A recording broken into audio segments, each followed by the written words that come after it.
அனைவருக்கும் வணக்கம். இது ரைட்டர் சீலனின் யூடியூப் பக்கம். நாம் கேட்டுக்கொண்டிருப்பது பரகேசரி, ஆதித்த கரிகாலன், பாகம் 1, உத்தம சீலியார் காண்டம், அத்தியாயம் 31. காதலுக்கு முற்றுப்புள்ளி. மைதானத்தில் உத்தமன் அவமானப்படுத்தப்பட்டு வெளியேற்றப்பட்ட அந்த நிமிடம் முதல் செண்பகாவின் இதயம் ஒரு போர்க்களமாகவே மாறியிருந்தது. நிலவு எட்டி பார்த்த அந்த நள்ளிரவில் கோட்டையின் உப்பரிகையில் நின்று தொலைவில் தெரியும் காட்டை வெறித்துக் கொண்டிருந்தாள். இங்கிருந்துதானே என்னவன் வருவான், மின்னல் கீற்றென தோன்றி மறைவான், எல்லாம் கனவு போலிருக்கின்றதே. அத்தனை பலம் பொருந்திய சாகசக்காரன் வீரகேரளனின் வாழ்வீச்சில் எப்படி தோற்று போனான்? வீரம் இருப்பது போல் நடித்திருந்தாலும் பரவாயில்லை, 4ஆம் காதலி என்று என்னை சொல்ல எப்படி அவனுக்கு தைரியம் வந்தது? சக்கரவர்த்தியின் மகன் என்றால் எத்தனை பேரை வேண்டுமானாலும் மணக்கலாமா? அது சரியே, ஆனாலும் உத்தமன் என்னை விடுத்து இன்னொருவனை எப்படி மணக்க நினைத்தான்? இது எல்லாவற்றிற்கும் மேல் என் கூடவே காதல் பழகி என் தோழியையும் மயக்கி எனக்கு துரோகம் செய்ய எப்படி மனம் வந்தது? அடுக்கடுக்காய் அவள் மனம் கேள்விகள் கேட்டு அவள் கண்கள் கண்ணீரால் அவற்றிற்கெல்லாம் பதிலளித்துக் கொண்டிருந்தன. இடையிடையே இது ஏன் வீரகேரளன் மற்றும் வான்மதியின் திட்டமாக இருக்கக்கூடாது என்று தோன்றாமலும் இல்லை. அவர்கள் திட்டம் என்றாலும் உத்தமன் ஏன் அவளை முத்தமிட வேண்டும், வீரகேரளனிடம் ஏன் தோற்க வேண்டும் என்று சுய சமாதானங்களை செய்து கொண்டாள். காதலில் மட்டும்தான் சிறு கீறலும் காதலையே பிரித்து போடவும் வாய்ப்பை தரும். யாருமே பிரிக்க முடியாத பிணைப்பை உருவாக்கவும் வாய்ப்பு தரும். உத்தமன் செண்பகா இடையிலான அந்த கீறல் காதலையே பிரித்து போடும் வாய்ப்பை உருவாக்கி கொண்டிருந்தது. அழுது அழுது அவளது கண்கள் வற்றி போயிருந்தன. வெறுமையும் ஏமாற்றமும் அவள் மனதை பிசைந்து கொண்டிருக்க, அப்போது பின்னாலிருந்து மெல்லிய காலடி சத்தம் கேட்டது. வந்தது யார் என்று அவளுக்கு தெரியும். அந்த வாசனை, அந்த மிடுக்கு, அது வீரகேரளன். செண்பகா, அவன் குரலில் ஒரு நடுக்கம் இருந்தது. போர்க்களத்தில் கர்ஜிக்கும் அந்த சிங்கம் இன்று ஒரு பூனைக்குட்டி போல வந்து அவளுக்கு பின்னால் நின்றான். செண்பகா அவன் பக்கம் திரும்பாமலேயே பேசினாள். வெற்றி மாலை சூடிய மன்னர் ஏன் இன்னும் உறங்கவில்லை? உங்கள் காலடியிலே விழுந்து கிடந்த சோழ இளவலையா நீ காதலித்தாய் என்று என்னிடம் மார்தட்டி காட்ட வந்தீர்களா?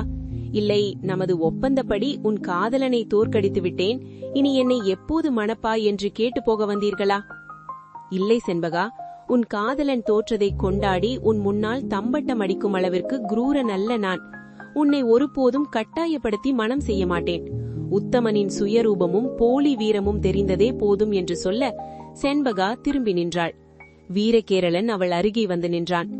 அந்த வெற்றி எனக்கு எதை கொடுத்தது செண்பகா? ஒரு வெற்று கர்வத்தை தவிர. அந்த வெற்றி உன் பார்வையில் எனக்கான இடத்தை பெற்றுத்தரும் என்று நினைத்தேன். ஆனால் உன் விழிகளில் வழியும் இந்த மௌனம் என் இதயத்தை ஈட்டியால் குத்துகிறது. வெற்றி காட்டிலும் உன் ஏற்பின்மைதான் என்னை கலங்க வைக்கிறது. 8 மாதங்களாக பூனையாய் சுற்றி வந்தும் ஏறெடுத்தும் பார்க்காத எஜமானியைப் போலதான் நீ என்னை நடத்துகிறாய். இந்த வெற்றிக்கு பின்னும் எதுவுமே மாறவில்லை. செண்பகா அவனை உற்று பார்த்தாள். அவள் கண்கள் சிவந்திருந்தன. நீங்கள் அவனை வீழ்த்தவில்லை வீரகேரளரே, அவன் உங்களிடம் வீழ்ந்தான்.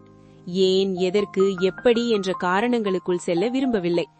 வான்மதி சொன்னது போல அவன் தன் உயிரை காக்க கூட தோற்றிருக்கலாம், இல்லை வேறு ஏதோ சதியால் கூட வீழ்ந்திருக்கலாம். அவன் கோழையாக என் முன்னால் நின்ற அந்த நொடியில் என் மானம் போனது.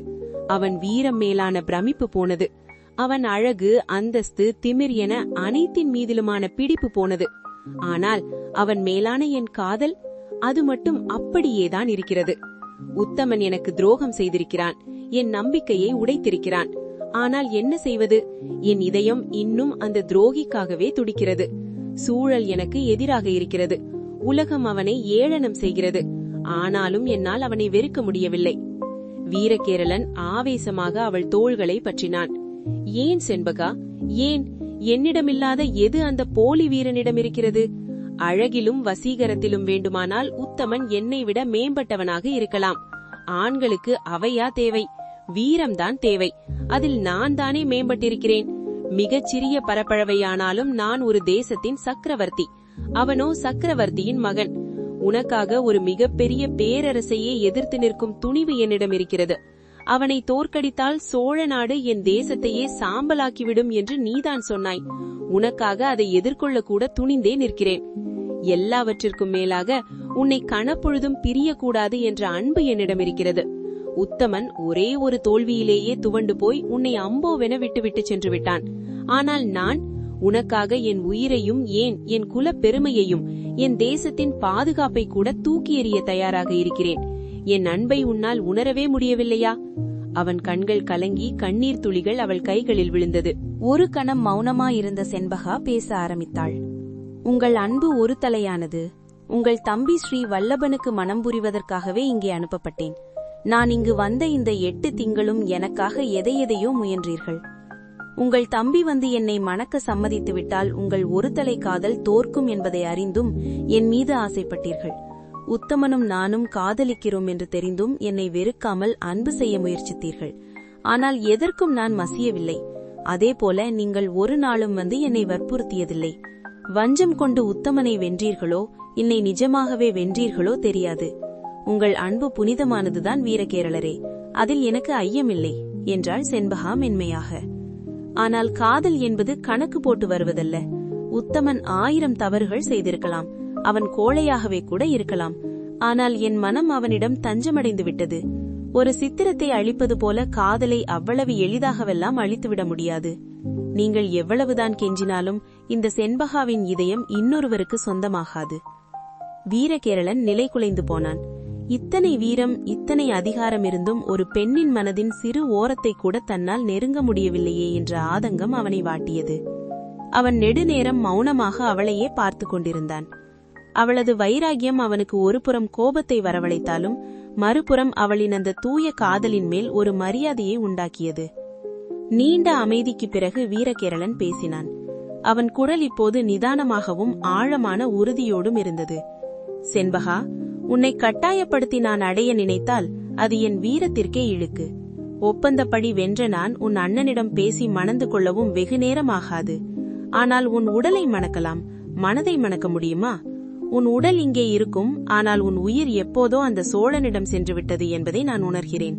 ஆனால் ஒன்று மட்டும் சொல்வேன், காலங்கள் மாறும். மேகங்கள் களைந்து ஒரு நாள் சூரியன் வருவது போல உன் மன இருளும் ஒரு நாள் நீங்கும் என்று நான் நம்புகிறேன். அவன் அவளுக்கு மிக அருகில் சென்று அவள் கண்களை நேராக கூறி மாற்றினான். உன் நினைவில் வாழும் அந்த உத்தமன் மீண்டும் உன்னை தேடி வருவானா என்று எனக்கு தெரியாது. நீ மன ஒப்பந்தம் செய்யப்பட்டுள்ள என் தம்பி ஸ்ரீ வல்லபன் திரும்பி வந்து உன்னை மனம் புரிய விரும்புவானா தெரியாது. ஆனால் உனக்காக துடிக்கும் இந்த வீரகேரளன் இங்கேயேதான் இருப்பான். உன் கழுத்தில் திருமாங்கல்யம் ஏறும் வரை உனக்காக காத்திருப்பேன். அது உத்தமனுடையதாகவோ என் தம்பியுடையதாகவோ இருக்கலாம். இன்று நீ இருவரையும் மறுத்து தனித்திருக்கலாம். ஆனால் ஒரு நாள் உனக்கு ஒரு துணை தேவை என்று நீ நினைத்தால் அப்போது நானும் ஒரு தேர்வாக இருக்க காத்திருப்பேன். உனக்கு என்னை எப்போது பிடிக்கிறதோ, எப்போது உன் இதயம் தானாக முன்வந்து என் கையை பற்றுகிறதோ அன்று மட்டும் நாம் மனம் முடித்துக் கொள்வோம். அதுவரை நான் காத்திருக்கிறேன் செண்பகா. அது இந்த பிறவி முழுக்க என்றாலும் சரி, அடுத்த பிறவி வரை என்றாலும் சரி. உன் சம்மதம் இல்லாமல் உன்னை தீண்ட மாட்டேன். உன் காதலுக்காக நீ காத்திருப்பது போல உன் மனமாற்றத்திற்காக நான் காத்திருப்பேன். அவன் பேசி முடித்ததும் அங்கிருந்து வேகமாக சென்றான். அவனது ஒவ்வொரு அடியிலும் ஒரு மாவீரனின் தியாகமும் ஒரு காதலனின் ஏக்கமும் கலந்திருந்தது. செண்பகா மீண்டும் அந்த இருள் சூழ்ந்த காட்டை பார்த்தாள். உத்தமனின் நினைவுகள் அவளை வதைத்தாலும் வீரகேரளனின் அந்த பேருள்ளம் அவளுடைய மனதில் ஒரு மெல்லிய அதிர்வை ஏற்படுத்தியிருந்தது. சோழ தேசத்தின் எல்லைப்புற காடுகளின் ஊடே பாயும் அந்த சிற்றாற்றின் கரையில் ஒரு பாறையின் மீது உத்தமன் சிலை என அமர்ந்திருந்தான். அவனது வலது தோளில் இருந்த காயம் ஆறிவிட்டாலும் நெஞ்சுக்குள் விழுந்த வடு இன்னும் ரத்தம் கசிந்து கொண்டே இருந்தது. அவனது கண்கள் நிலை குத்தி போயிருக்க பின்னாலிருந்து மெல்லிய பாதச்சலங்கில் ஓசை கேட்டது. அவனது சகோதரி அனுப்பமா அங்கே வந்தாள். எப்படி வந்தாள்? சிங்கள பயணம் என்னவானது? நாவும் எதையுமே கேட்கவில்லையே என அவன் உள்ளம் கேள்விகள் கேட்க கூடவே இருக்கும் தன் மேய்காவல் வீரனை பார்த்தான். அவன் முகக்குறிப்பறிந்த அவ்வீரன், மன்னித்து விடுங்கள் இளவரசே, என் மனம் கேட்கவில்லை, அதனால் மொத்தத்தையும் ஓலையாக எழுதி இளவரசிக்கு அனுப்பிவிட்டேன். முட்டாள், நம் தோல்வியையும் மன வருத்தங்களையும் நாம் தான் சுமக்க வேண்டும், துணைக்கு ஆட்களை அழைத்து வதிக்க கூடாது என்று கடிந்து கொண்டான். உங்களை இப்படி பார்க்க முடியவில்லை இளவரசே. அருகே வந்து அமர்ந்தால் அனுப்பமா. சற்று நேரம் இருவரும் எதுவுமே பேசவில்லை. மௌனத்தை உடைத்த உத்தமசீலன் வெதுவாக கேட்டான், சிங்கள பயணம் என்ன ஆனது?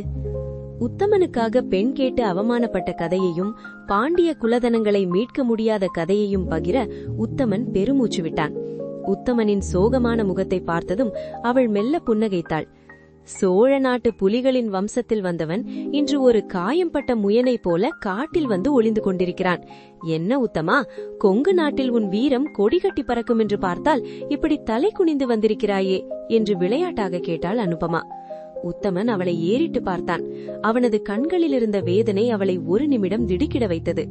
அனு, நான் தோற்றுவிட்டேன். வீரகேரளனின் வாழ்முனைக்கு முன்னால் என் வாழ் கீழே விழுந்தது. செண்பகா என்னை ஒரு கோழை என்று சொல்லிவிட்டு போய்விட்டாள். என் மானம், என் காதல், என் வீரம் எல்லாம் அந்த சபையில் மண்ணோடு மண்ணாகிவிட்டது என்று தழுதழுத்த குரலில் சொன்னான். அனுபமா சில நொடிகள் அமைதியாக இருந்தாள். பிறகு சட்டென்று வாய்விட்டு சிரிக்கத் தொடங்கினாள்.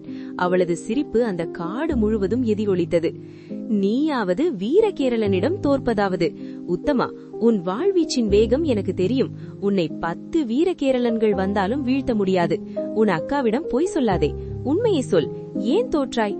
உன்னுடைய வாளை தடுத்தது வீரகேரளனின் வலிமையா அல்லது உன் மனதில் இருந்த ஏதோ ஒரு பலவீனமா என்று அவள் கூர்மையாக கேட்டாள். உத்தமன் மீண்டும் பெருமூச்சு விட்டான்.